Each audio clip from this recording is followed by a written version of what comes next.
نحمدہ ونصلی ونسلم علی رسولہ الکریم اما بعد فاعوذ باللہ من الشیطان الرجیم بسم اللہ الرحمن الرحیم یا ایہا الذین آمنوا اتقوا اللہ وکونوا مع الصادقین صدق اللہ مولانا العظیم رب اشرح لی صدری ویسر لی امری واحلل عقدۃ من لسانی یفقہوا قولی مولایا صل وسلم دائما ابدا علی حبیبک خیر الخلق کلہم محمد سید الکونین والثقلین والفریقین من عرب ومن عجم وکلہم من رسول اللہ ملتمس غرفا من البحر او رشفا من الدیم۔ معزز ناظرین کرام، حضور پاک صلی اللہ علیہ وسلم کا ارشاد گرامی ہے، حدیث شریف کے اندر ارشاد فرمایا ذکر الانبیاء عبادہ، انبیاء کا جو ذکر ہے وہ عبادت ہے، وذکر الصالحین کفارہ، اور فرمایا نیک لوگوں کا جو ذکر ہے وہ گناہوں کا کفارہ ہے۔ یعنی اس کا مطلب یہ ہوا کہ نیک لوگوں کا جب ذکر کیا جائے تو گناہ مٹ جاتے ہیں، اللہ ذنوب کو مٹا دیتا ہے اور نام عمل میں نیکیاں لکھ دی جاتی ہیں۔ اور پھر بزرگوں کا یہ قول ہے، فرماتے ہیں کہ جہاں نیک لوگوں کا ذکر کیا جائے وہاں پر اللہ کی رحمتوں کا نزول ہوتا ہے۔ حضرت خواجہ معین الدین حسن سنجری رحمۃ اللہ تعالیٰ علیہ اللہ کے کامل بندے، اللہ کے صالح اور مقرب بندے ہیں، ان کے فرامین، ان کے اقوال بھی ان کے احوال میں سے ہیں، ان کے اذکار میں سے ہیں۔ آپ کی سیرت کو بالاستیاب دیکھا جائے تو یہ بات سامنے آتی ہے کہ آپ نے اپنی زندگی میں نماز کو خصوصی اہمیت دی ہے، اور محض نماز ہی کو نہیں، نماز کے اندر موجود نماز کی شرائط، نماز کے فرائض، نماز کے واجبات، نماز کی سنتیں، یہ آپ کا اپنا معمول رہا، یہ آپ کی زندگی کا طریقہ کار رہا۔ اور آپ نے اپنے مسترشدین کو، مریدین کو بھی خصوصی تلقین کی کہ نماز کے آداب اور اس کے حقوق کو بجا لایا جائے۔ یہ بھی احوال صلحاء میں سے ہے، یہ بھی پاکوں کے ذکر میں سے ہے کہ وہ زندگی بھر کرتے کیا رہے۔ تو خواجہ معین الدین چشتی اجمیری رحمۃ اللہ تعالیٰ علیہ، آپ کے ملفوظات کو دیکھا جائے تو اس میں یہ بات سامنے آتی ہے کہ آپ فرماتے ہیں کہ ایک روز میں نے صلاۃ مسعودی میں یہ لکھا ہوا دیکھا کہ جب لوگ نماز کو اس کے تمام حقوق، آداب اور شرائط کے ساتھ پوری رعایت کے ساتھ ادا کرتے ہیں، رکوع، سجود، قیام، تسبیحات، یہ تمام کا حق ادا کر دیتے ہیں، تو فرشتے اس شخص کی نماز کو آسمانوں کی طرف لے جاتے ہیں اور اس کی نماز کو مجسم رب کی بارگاہ میں پیش کیا جاتا ہے۔ اس نماز کے ذریعے سے ایک نور پھیل جاتا ہے، اور نماز مجسم ہو کے جب رب کے سامنے پیش کر دی جاتی ہے تو اس کو حکم دیا جاتا ہے کہ رب کی بارگاہ میں سجدہ کر۔ پھر نماز رب کی بارگاہ میں سجدہ کرتی ہے، وہ نماز جسے کما حقہ ادا کیا گیا، جس کے واجبات، جس کے فرائض، جس کی شرائط پوری کی گئیں، اس نماز کو جب رب کی بارگاہ میں پیش کیا جاتا ہے تو وہ سجدہ کرتی ہے، اور پھر نماز کو حکم دیا جاتا ہے کہ جس نے تجھے ادا کیا ہے اس کی بخشش کے لیے دعا کر۔ تو اس طرح سے نماز بخشش کی دعا کرتی ہے۔ یہ خواجہ معین الدین اجمیری اپنے مریدین کو تلقین فرما رہے ہیں، یہ آپ کے ملفوظات میں سے ہے، آپ کے اقوال میں سے ہے۔ اور پھر یہاں یہ بیان کر کے خواجہ صاحب رو پڑے، پھوٹ پھوٹ کے رو پڑے، اور گویا اپنی ذات کی طرف دیکھ کر اب آپ نے دوسری بات ارشاد فرمائی۔ یہ بات اس کی ہے، یہ جو پہلی بات آپ نے فرمائی یہ اس کی ہے جس نے نماز اچھے طریقے سے ادا کی اور قبول ہو گئی، اس نے حقوق ادا کر دیے۔ لیکن ایک وہ شخص ہے جس نے نماز کے حقوق کو ادا نہیں کیا، شرائط کو بجا نہیں لایا، اس کی نماز جب آسمان کی طرف لے جائی جاتی ہے تو آسمان کے دروازے ہی نہیں کھلتے، اور حکم یہ دیا جاتا ہے کہ فرشتوں اس شخص کی نماز کو لے کر اس کے منہ پر دے مارو۔ اور پھر نماز یہ کہتی ہے کہ جس طرح تو نے مجھے ضائع کیا اللہ تجھے ضائع کر دے۔ تو خواجہ صاحب نے خود بینی فرماتے ہوئے، اپنی طرف دیکھتے ہوئے یہ تصور کیا کہ میری نمازیں جو ہیں قبولیت کے لائق نہیں ہیں، اس سے درس عاجزی کا دیا، تواضع کا دیا، انکساری کا دیا، عجز کا دیا۔ یہ آپ کے اقوال ہیں جو حالات بدل دینے والے ہیں۔ اور نماز کے لیے خواجہ صاحب نے اپنے مریدین کو خصوصی طور پہ ہمیشہ تلقین کی۔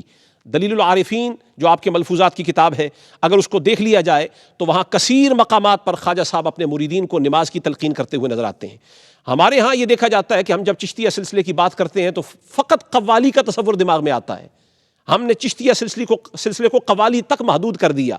چشتیہ سلسلہ محض قوالی نہیں ہے، بلکہ حقیقت میں دیکھا جائے تو عبادت چشتیہ سلسلے میں ہے، زہد چشتیہ سلسلے میں ہے، ریاضت چشتیہ سلسلے میں ہے، محنت و مشقت چشتیہ سلسلے میں ہے، رب کو منانے کے لیے عرق ریزی یہ چشتیہ سلسلے کے اندر ہے۔ اور وہ بندہ خدا جس کی نگاہ سے لاکھوں لوگ دائرہ اسلام میں داخل ہوئے ہوں، اس کی عاجزی کا کیا عالم ہے، اس کی انکساری کا کیا عالم ہے، خدا خوفی کا کیا عالم ہے، پھر آپ نے فرمایا کہ میں نے بخارا کے علماء کو یہ کہتے ہوئے سنا کہ حضور کے سامنے ایک شخص نماز قدر تیزی سے ادا کر رہا تھا. حضور نے فرمایا تو کب سے اس طرح نماز پڑھ رہا ہے؟ اس نے عرض کیا حضور اتنے سالوں سے. حضور نے فرمایا پھر اتنے سالوں سے تو نے کوئی نماز پڑھی ہی نہیں, تو نے نماز کا حق ہی ادا نہیں کیا. اگر تو اسی حال میں مر گیا تو میری سنت پر نہیں مرے گا, خلاف سنت مرے گا. اور پھر اسی طرح سے حضرت امام جعفر الصادق علیہ السلام, ان کا ایک قول خواجہ صاحب نے ارشاد فرمایا جو اسی طرح سے دلیل العارفین کے اندر موجود ہے کہ اللہ تعالیٰ نے قرآن کریم میں 700 مقامات پر نماز کی نصیحت فرمائی. کہیں مدح کے انداز میں, کہیں ترغیب کے انداز میں, کہیں خوف یعنی ترغیب کے انداز میں حکم صلاۃ فرمایا ہے کہ نماز قائم کرو, نماز دین کا ستون ہے. پھر خواجہ صاحب فرماتے ہیں کہ میں نے خود تفاسیر میں یہ لکھا ہوا دیکھا کہ قیامت کے دن 50 مقامات پر مختلف سوال ہر بندے سے ہوں گے, اور پہلے مقام پر اس سے ایمان کا سوال ہوگا, ایمان کی صفات کا سوال ہوگا, اور اگر اس نے جواب دے دیا تو اسے جنت کی طرف بھیج دیا جائے گا, ورنہ وہیں سے سیدھا دوزخ کی طرف بھیج دیا جائے گا. دوسرے مقام پر اس سے نماز اور فرائض کے بارے میں سوال ہوگا. اگر اس نے جواب دے دیا, عہدہ برا ہو گیا, تو پھر اسے جنت بھیج دیا جائے گا, لیکن اگر جواب نہ دے سکا تو وہیں سے دوزخ بھیج دیا جائے گا. اور تیسرے مقام پر اس سے مصطفیٰ کریم صلی اللہ علیہ وسلم کی سنتوں کا سوال ہوگا. جواب نہ دے سکا تو اسے حضور کی بارگاہ میں بھیج دیا جائے گا کہ یہ آپ کا امتی ہے اور آپ کی ہی سنتوں سے غافل رہا. فرمایا افسوس ہے اس شخص پر جو رسول اللہ کے سامنے شرمندہ لایا جائے گا.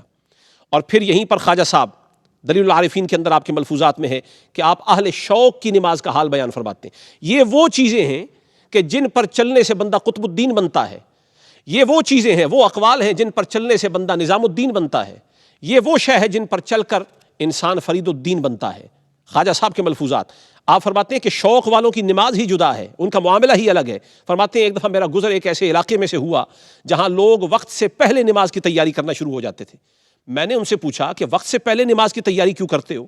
کہا اس لیے کہ کہیں تاخیر نہ ہو جائے, غفلت کا شکار نہ ہو جائیں, اور نماز فوت ہی نہ ہو جائے, کیونکہ حدیث شریف میں ہے عجلوا بالتوبہ قبل الموت, موت سے پہلے توبہ میں جلدی کرو, اور عجلوا بالصلاۃ قبل الفوت, اور نماز کے فوت ہونے سے پہلے نماز کی تعجیل کرو, جلدی کرو نماز کے لیے, تاخیر نہ کرو. یہ شوق والوں کی نماز ہے. اور پھر آپ فرماتے ہیں کہ میں ریاضت کے ابتدائی دنوں میں, تربیت کے ابتدائی دنوں میں میرا ایک شہر کے پاس سے گزر ہوا, شام کے علاقے میں.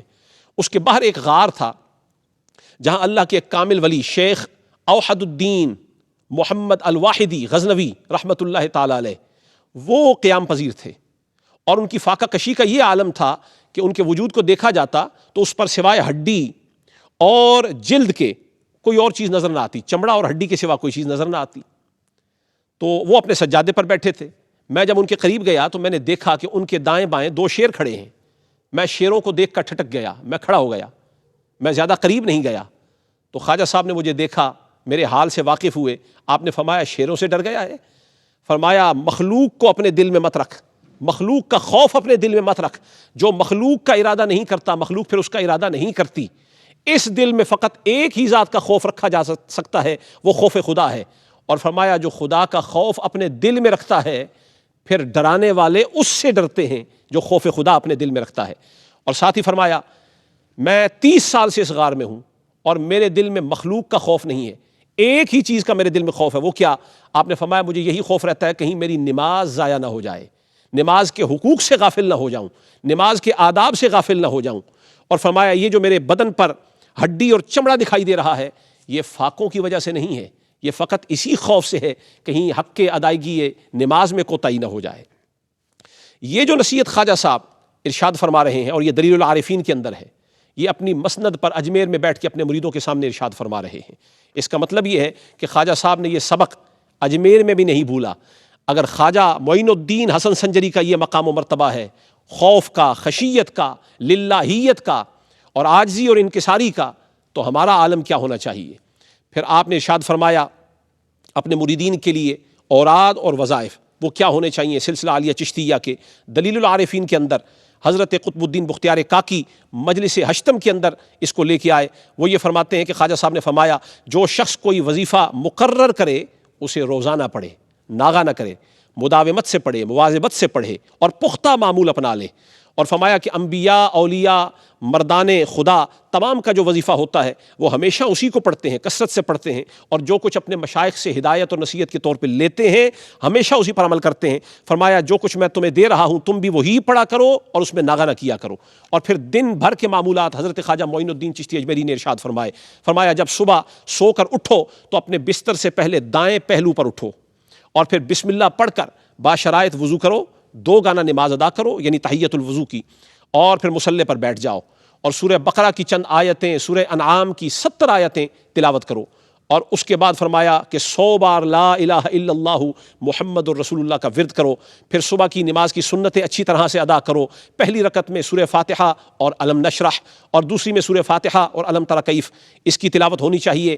پھر آگے چل کے نماز اشراق کا حکم فرمایا کہ نماز اشراق 10 رکعت پڑھو، 5 سلام کے ساتھ ادا کرو۔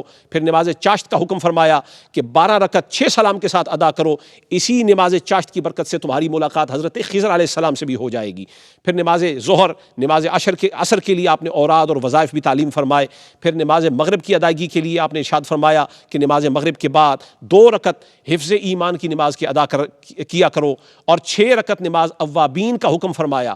یہ حضور کی سنتوں کو قائم کرنے والے ہیں۔ 6 رکعت نماز اوابین جو ہیں وہ ادا کرو۔ نماز عشاء کے بعد 4 رکعت صلاۃ السعادہ کا حکم فرمایا کہ یہ پڑھا کرو۔ اور اخیر رات کے لیے خواجہ صاحب نے یہ ارشاد فرمایا اپنے مریدین کے لیے، چشتیوں کے لیے، کہ اپنی رات کے 3 حصے کر لیا کرو۔ پہلا حصہ سارا نماز میں گزرے، دوسرا حصہ جو رات کا آخری حصہ ہے وہ تہجد میں گزرے، پھر تہجد کے بعد جس قدر ممکن ہو قرآن کریم کی تلاوت ہو، اور اس کے بعد جو وقت فجر سے پہلے مل جائے اس میں کچھ لمحے سو لیا کرو۔ یہ چشتیہ سلسلے کا سارا معمول، اوراد، وظائف، یہ خواجہ صاحب نے ارشاد فرمائے۔ یہ وہ اقوال ہیں جو بندے کے مقدر کو بدل دیتے ہیں، یہ بندے کی تقدیر کو پلٹنے والے ہیں، بدلنے والے ہیں، اور نور علی نور کر دینے والے ہیں۔ خواجہ صاحب نے جہاں اپنے مریدین کو فرض نماز کے بارے میں اتنی تلقین کی، نوافل اور واجبات کے بارے میں تلقین کی، وہیں سنتوں کے خاص خیال رکھنے کا بھی حکم فرمایا۔ آپ کبھی سنتوں کو ترک نہیں کیا کرتے تھے، بلکہ آپ نے یہ ارشاد فرمایا اچھی طرح سے جان لو جو شخص سنت نبوی ادا نہیں کرتا، تجاوز کرتا ہے، وہ قیامت کے دن شفاعت محمدیہ سے بے بہرہ رہے گا، اس شخص کو حضور کی شفاعت نصیب نہیں ہوگی۔ اور پھر اسی طرح ایک کامل ولی کا حال بیان کرتے ہوئے خواجہ صاحب فرماتے ہیں کہ میں ایک مرتبہ خواجہ شیخ شیرازی رحمۃ اللہ تعالیٰ علیہ ان سے ملا، میں نے انہیں بہت پریشان اور متردد پایا۔ میں نے ان سے پوچھا کہ یہ پریشانی کیسی ہے؟ تو خواجہ صاحب کہنے لگے میں نے وضو کیا، لیکن وضو کرتے ہوئے میں انگلیوں کا خلال بھول گیا۔ اب میں اس فکر سے دوچار ہوں کہ میں رسول اللہ کو قیامت کے دن منہ کیسے دکھاؤں گا کہ میں نے آپ کی سنت کو ترک کر دیا تھا۔ پھر حضرت قاضی عیاض کا واقعہ آپ نے پیش کیا۔ آپ فرماتے ہیں کہ حضرت قاضی عیاض رحمۃ اللہ تعالیٰ علیہ ایک مرتبہ عشاء کا وضو کیا، اور ہاتھ بجائے 3 مرتبہ دھونے کے آپ 2 مرتبہ دھو گئے اور 1 مرتبہ بھول گئے۔ تو نماز ادا کر چکے، رات کو خواب میں حضور کی زیارت ہوئی۔ حضور نے فرمایا فضیل مجھے تجھ پر تعجب ہے کہ تمہارے وضو میں کمی رہ جائے، تمہارے وضو میں کمی رہ جائے۔ بس جو ہی حضور کی یہ بات سنی ہڑبڑا کے اٹھ گئے، ہیبت سے اٹھ گئے اور دوبارہ سے وضو کیا، سنتیں پوری ادا کی اور پھر سے نماز ادا کی۔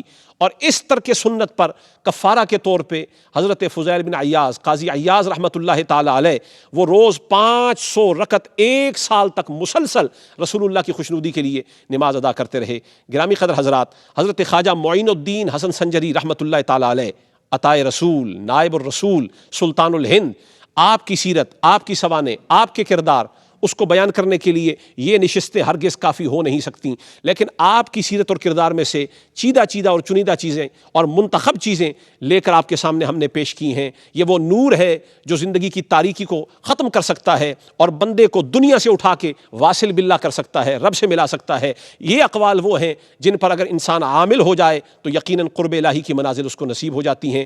اللہ تعالی ہمیں پاکوں کی صحبت عطا فرمائے، پاکوں کے اقوال پر اور ان کے طریقہ کار پر ہمیں عمل کرنے کی توفیق عطا فرمائے۔ وما توفیقی الا باللہ علیہ توکلت و الیہ انیب۔ والسلام علیکم ورحمۃ اللہ وبرکاتہ۔